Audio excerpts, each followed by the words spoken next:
Dear Grandma, thank you for the engraved stethoscope. It's lovely. I've used it lots in my first week as a doctor. I'm on call again tonight. Even though I'm a new boy, the nurses on the ward seem very friendly. You'll do just fine, Dr. Flynn, if you remember the first rule of being a doctor.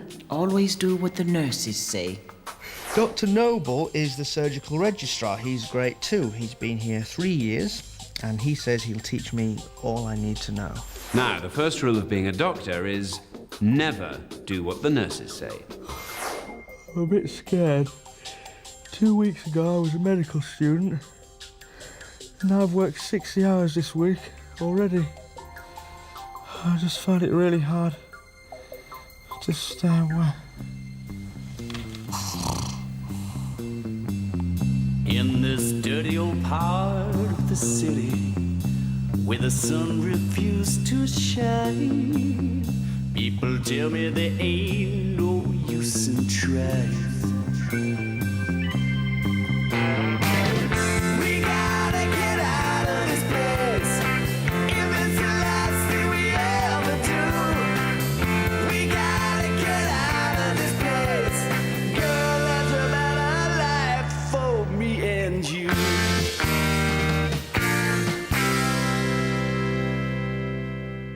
Right, Mr. Copperfield, this won't hurt one bit, because you're dead. I don't want to practice emergency procedures on dead patients. OK, we'll just use live ones, if you're that confident. No, let's use the dead one first. Great! Me and you are going to have fun. The greatest medical pairing since... Oh, Burke and Hare? exactly. I'll be Dr. Hare, you can be Dr... Right, the emergency treatment of attention pneumothorax. Mr. Flynn, let's start your finals exams with a basic life-saving procedure. Imagine this patient has a right-sided tension pneumothorax. Mark with a cross where you would insert a Venflon needle through the chest wall to re-inflate the lung. Second intercostal space in the mid-clavicular line. And how would you insert it? Quickly and firmly. I can buy you a new pen. I said a right-sided pneumothorax, not the left side. You'd have just punctured his remaining good lung and killed him. The retakes are in 6 months. Mr. Flynn. Flynn? Flynn! Where do you stick this to treat a pneumothorax? Second intercostal space in the mid-clavicular line. Bullseye, have a go then. You have to do it with your eyes closed, though. What? Well, this is the NHS. You might have to do it during a power cut. Ah! In medicine, we try not to get too attached to our patients.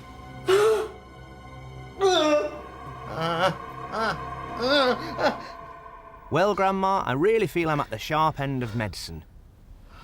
I just need to learn to keep cool in a crisis. Trauma team to casualty, trauma team to casualty.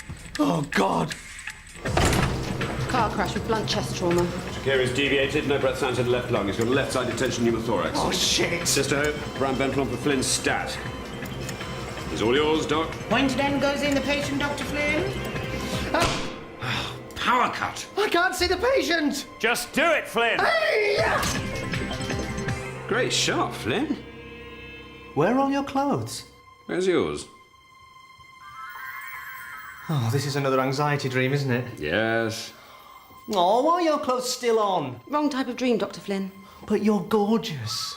You'd better answer that phone. Phone? Phone? Oh. What? An arrest on Hannaford Ward? Oh, God. This is real. Tell them Dr. Flynn is on his way. Don't worry, Nana. It's a great hospital. I can walk.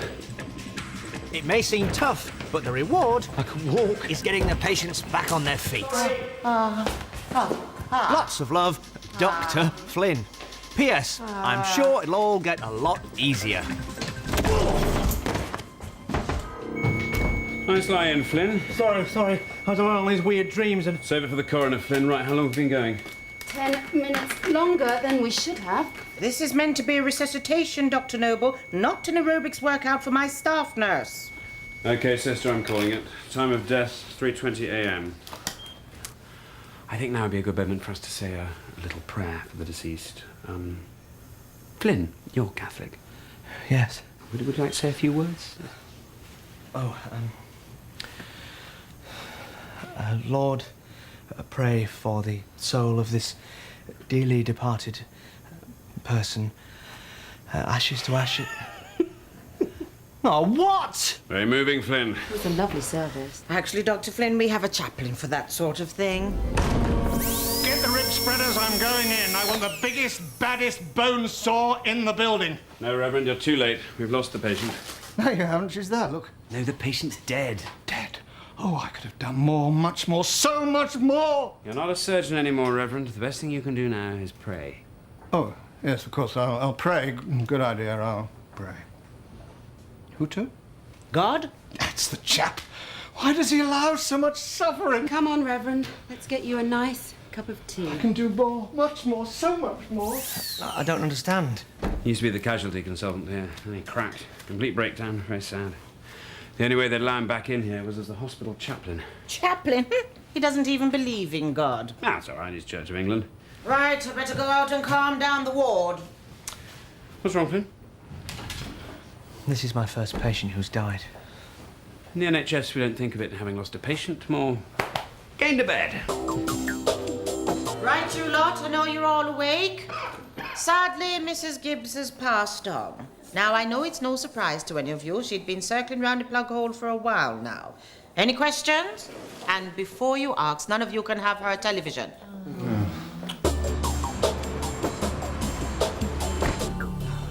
Is everyone's first week like this? I'm shattered.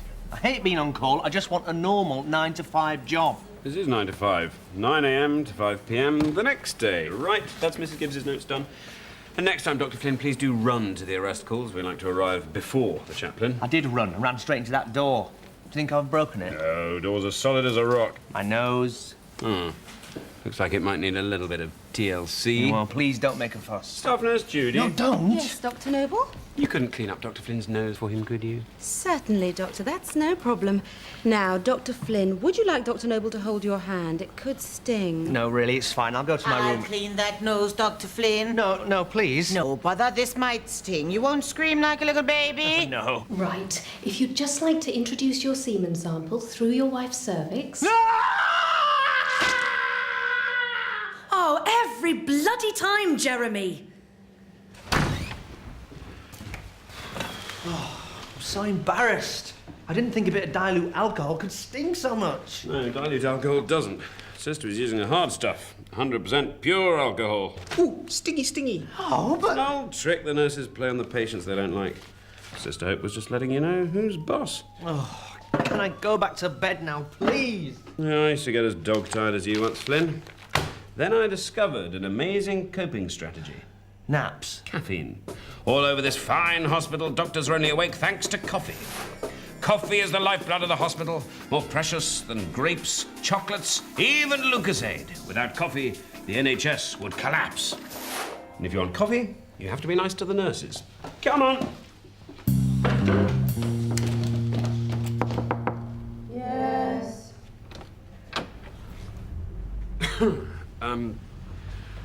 Good morning, ladies. Sorry to disturb you. We can see you're busy. My new house surgeon is only 21 hours into his 48-hour shift, and yet he already seems to be flagging. I was wondering if you maybe had a little pick-me-up for him. For a price, of course. What you got? Okay, one Prozac stress ball, one set of Gaviscon post-it notes, and finally, one Viagra pen and holder.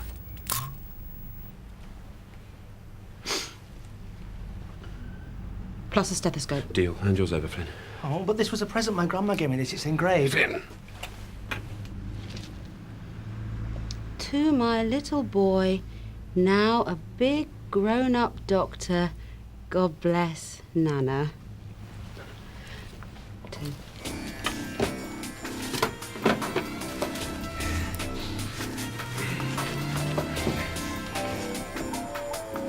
Right, now pay attention. What time is it? Nearly 4 a.m. Right, 1 a.m., 2 a.m., 3 a.m., 4 a.m. 1 extra spoon for good luck, 3 spoons of sugar to combat the hyperglycemia, and milk to build our bones and teeth. And we are ready. Maybe better sit down for this one. Right, hold on. It's going to be a wild ride. 5, 4, 3, 2, 1. Houston, we have a problem.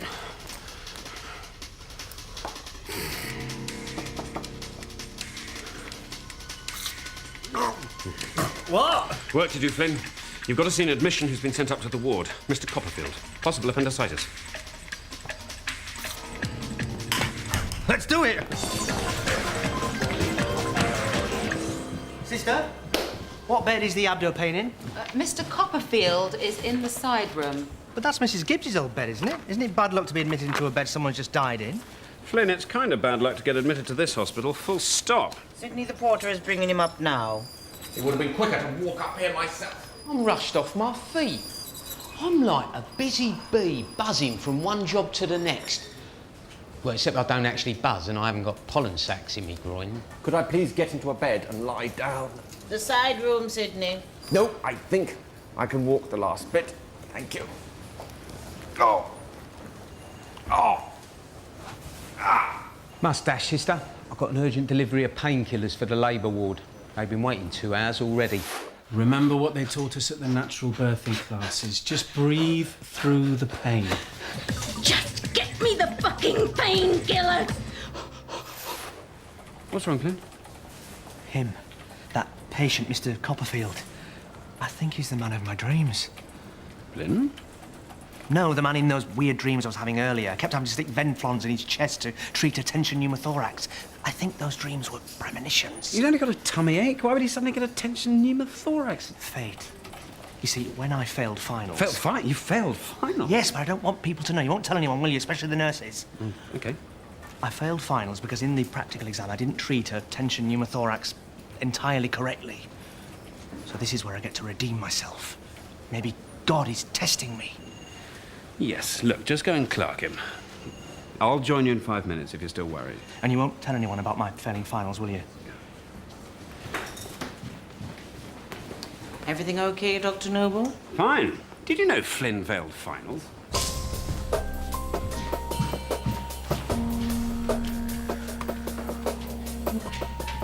Oh, Staff Nurse Judy. Yes, Dr. Flynn. Could you possibly give me a hand? Why, Doctor?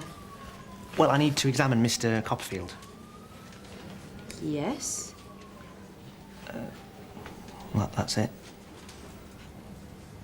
You want me to watch? Oh, no, help me lift the patient and things. What things? Just help me lift the patient, really. Am I more muscular than you, Doctor? No. Am I stronger than you, Doctor? No. Am I going to help lift the patient, Doctor? No. Anything else, Doctor?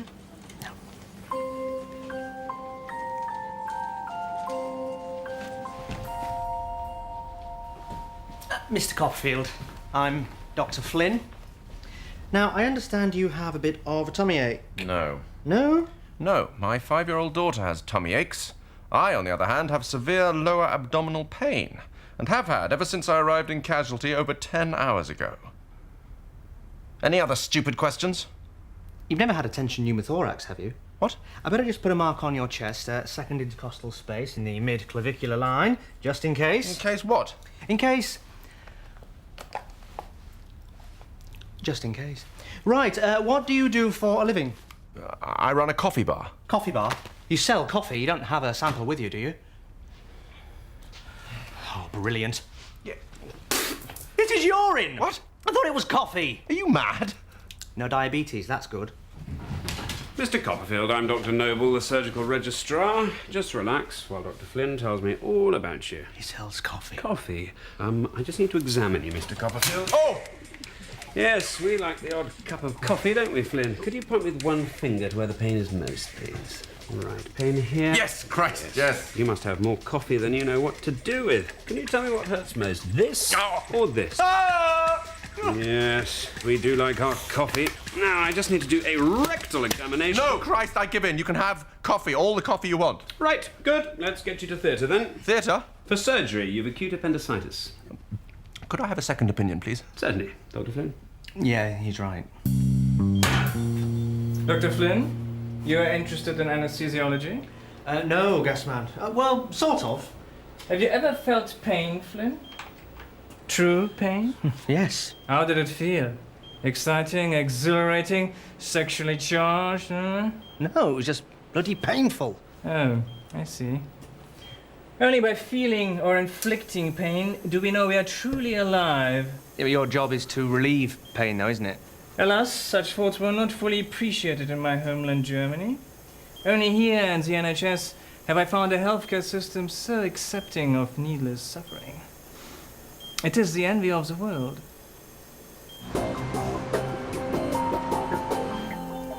The patient is asleep, and so is the surgeon. Thank you, Gasman. Imagine waking up in the morning next to that. I've done worse. Nurse Terry, if you'd just like to clean the operative field. Dilute alcohol or the hard stuff? Oh, I think the hard stuff. Make sure you get some on his nose. Certainly, Doctor. I'm afraid it's an irreversible coma. What the hell was that? Quiet, Flynn, you'll wake up the patient! Morning. Sorry, everybody. I was having this wonderful dream. I was asleep. Just help me with these drapes. What are those? Nothing. Let's just operate, shall we?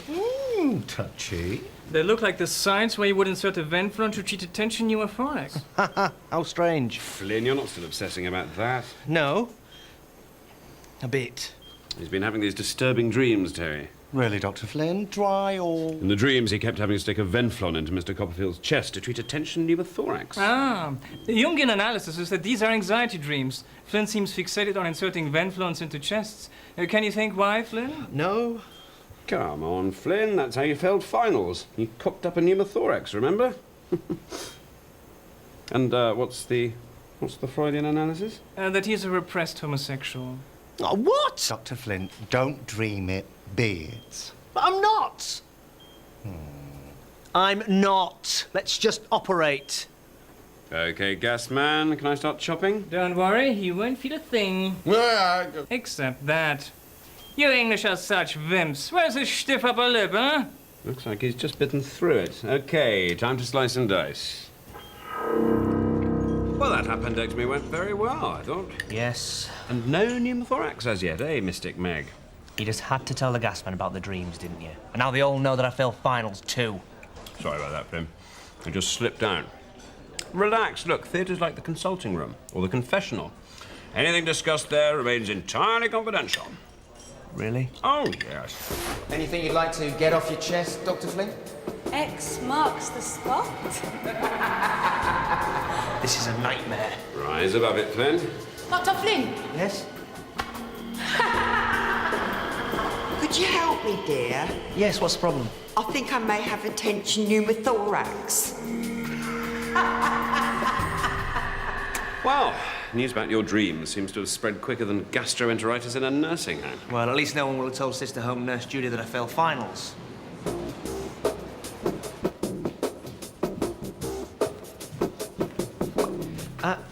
Judy, you haven't heard anything about me, have you? Any silly rumours or gossip?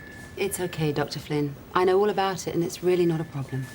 Oh, good. I don't know why you find it so embarrassing. Well, I just didn't want the nurses to think I wasn't a very good doctor just because... Just because you're gay?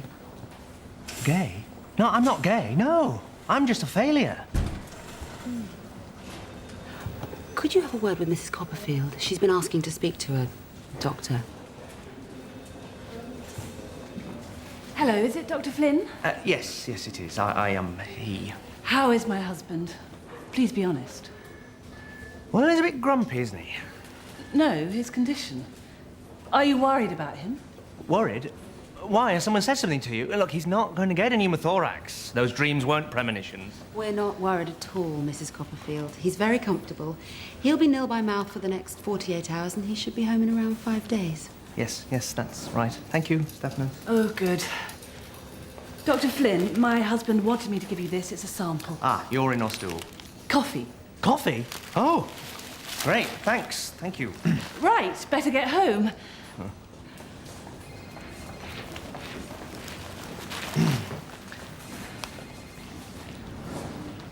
Nurse Judy? Yes, Doctor.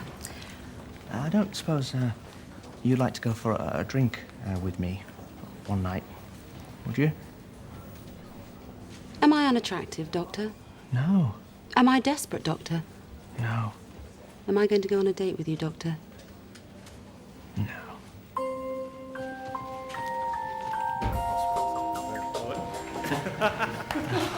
The end of another perfect day. Big day for you tomorrow, Flynn. Your first ward round with Mr. Ron, 9 a.m. sharp. What's he like? He's all right.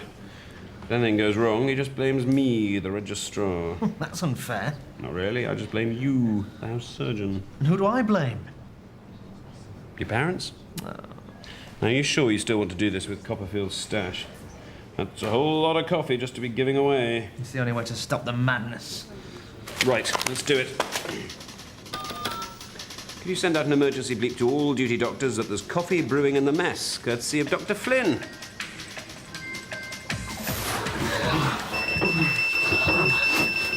Gotta go. Yeah. Catch you next time.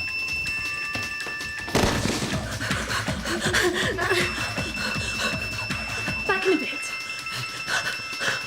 Before you consume the coffee that will sustain you through the long, dark night, let us thank Dr. Flynn.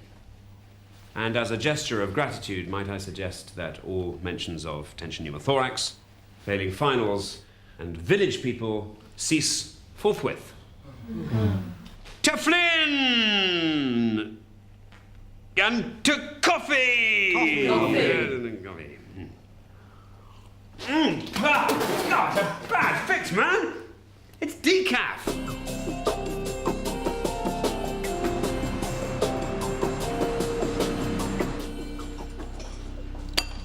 Cheer up, Flynn. Last night could have been worse. Could have been Ovaltine. It's not that. I'm just really worried about the ward round with Mr. Ron. I don't want to make a fool of myself in front of him and Nurse Judy.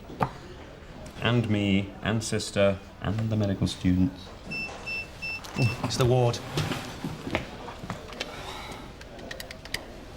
Hello? Yeah, I'll be right up. Problem? No, this is Mr. Copperfield. He's slightly short of breath. He's got a tension pneumothorax! No, Flynn, he's abdo pain. The nurses exaggerate everything. He's probably just snuffly. Just sort him out quickly. Mr. Ron's ward round is in 10 minutes. Off you go. I'll be right behind you. Just as soon as I finish this article. Please, God, don't let it be a tension pneumothorax. Please, God, don't let it be a tension pneumothorax. I can't breathe. It's all right. Everything's fine. Dr. Noel will be along any moment now. Any moment now. Oh, thank God, here he is. It's a tension pneumothorax and I'm going in. Oh, no, Father!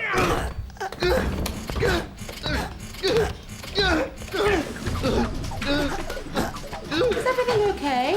Yes, I couldn't take Father away for a nice cup of tea. And please, Dr. Noble, again urgently. You don't want a hand lifting the patient? No, please, Dr. Noble, again, please. Come on, Reverend. Cup of tea? Biscuit? I could do more, much more, so much more. Sorry about that. He's Church of England. Right, we're just waiting for Dr. Noble. Do something, please. Oh, yes, I should examine your chest. Damn, Noble gave away my stethoscope. It was a present. My grandmother gave it to me. No, that's a nurse's one. Use it. Right, yes. Here we go.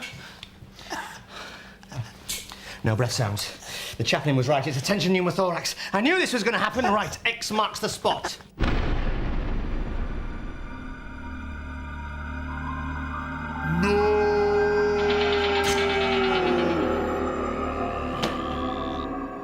He's got a tension pneumothorax! No, he hasn't, Flynn. That's okay. You may not have punctured his lung. Very carefully take your finger off the end, slowly. Put it back! Right, thank God Mr. Ron isn't here to see this.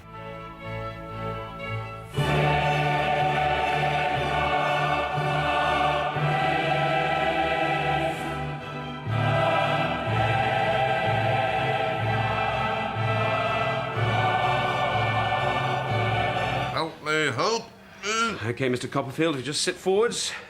And he's coming from the pavilion end, and he bowls! How's that? A grape. Thank God for that. You idiot!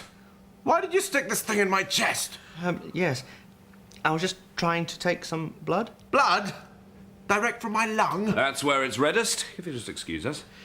Couldn't you see he was just choking?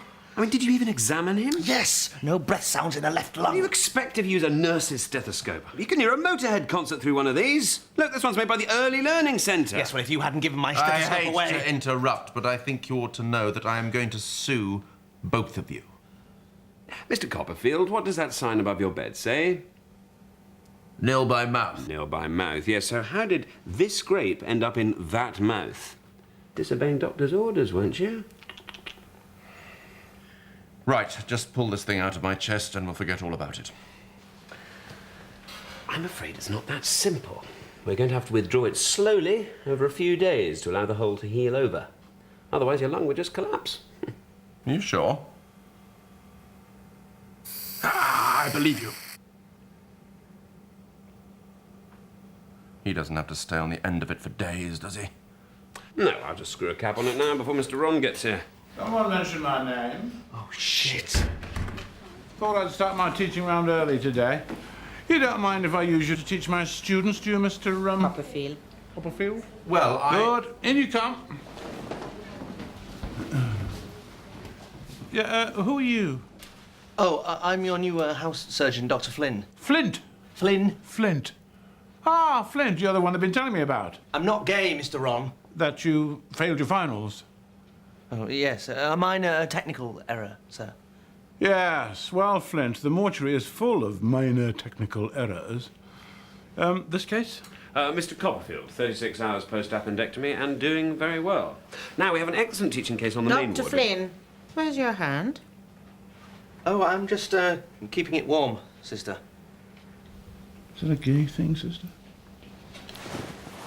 Dr. Noble, this patient seems to have a venflon sticking out of his chest. That's right. Well spotted, sister. Now, this case on the main ward. Why is there a venflon in his chest? Well, we've just successfully treated a post-operative tension pneumothorax. I say we. The house surgeon, Dr. Flynn, made an excellent diagnosis. He'd better have, eh, sister? I mean, the last thing he'd want is to stick a bloody great venflon into someone's normal lung. Why wouldn't you want to do that? You? You collapse the lung. You might cause internal bleeding. You might waste NHS resources. What? He's an NHS management trainee. What were we discussing? We were talking about this case on the main ward. We were talking about the dangers of sticking a venflon into someone's lung for no reason whatsoever. That's right. If my house surgeon's diagnosis were wrong and he took his finger off the venflon, the lung would just collapse, wouldn't it? Mr. Copperfield, you've every reason to be grateful for the excellent clinical skills of my new house surgeon, Dr. Flint. Flint, welcome to my surgical team. Thank you, sir. Flint!